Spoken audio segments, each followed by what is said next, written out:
Universitetet i Leipzig i Tyskland 1879. Professor Wilhelm Wundt experimenterar med de mänskliga sinnena. Wundt kungör att människans tankar, personlighet och beteende är inget annat än kemiska reaktioner i hjärnan. Wundt became frustrated with his inability to change behavior because he was dealing with the original, psychology. That's the psyche, that's the soul. He created a new science which was based on man being an animal without a soul, to be trained. Not to be a thinker, but to be trained.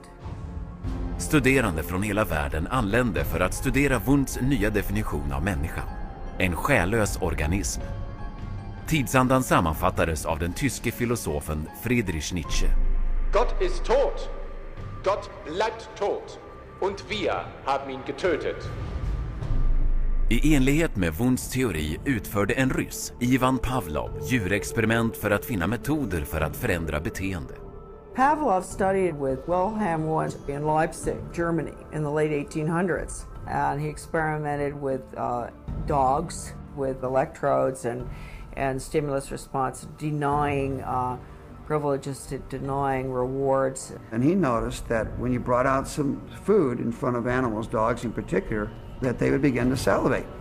So he'd ring the bell at the same time that he brought the food out, and then eventually, instead of bringing the food out, he just rang the bell, and of course the dogs got all excited.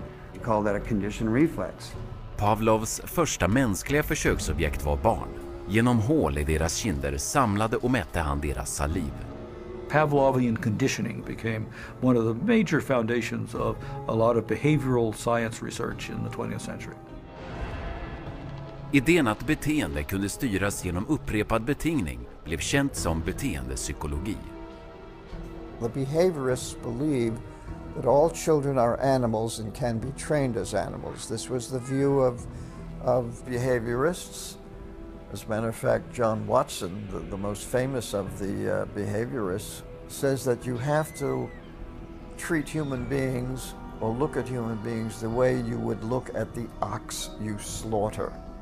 See, the behavior is not interested in what's up in your head or your soul because they don't believe there is a soul.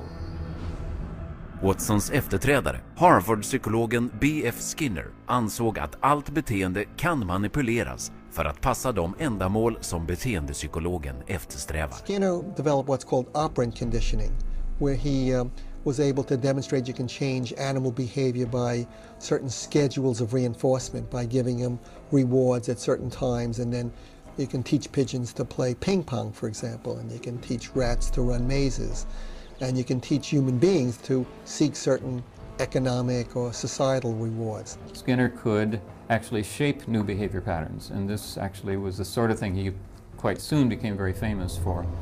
Förmodligen var hans mest beryktade experiment Skinner-boxen.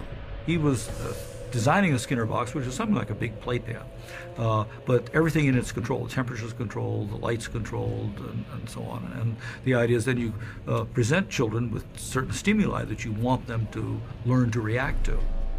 I nästan ett år isolerade Skinner sin dotter i en box liknande de han hade byggt för råttor. The child was stimulated and had to respond in a certain way, like a chicken or a rat in a cage, because they firmly believe that children are animals. If you believe, though, that a child is a human being, you can't train him like a rat. Idag betalar National Institute of Mental Health i USA årligen ut cirka $40 miljoner av skattebetalarnas pengar för beteendepsykologisk forskning. Totalt $19 miljarder för all forskning sedan 1948. Med dessa pengar tillämpar psykiatriker samma betingningstekniker som utvecklades av Pavlov, Watson och Skinner. Exempel. Ett tillsynshem för ungdomar där de kopplas till batterier på upp till 270 volt och ges strömstötar med en metod som kallas aversionsterapi. Antoine was having a number of problems because he was up at a center that was shocking him every time he did anything. There was a button on a little, almost like a TV remote, that would be used and pushed. They will get an additional shock for trying to remove the electrode. So they're expected to sit there and let this electricity pass through their skin without trying to remove it.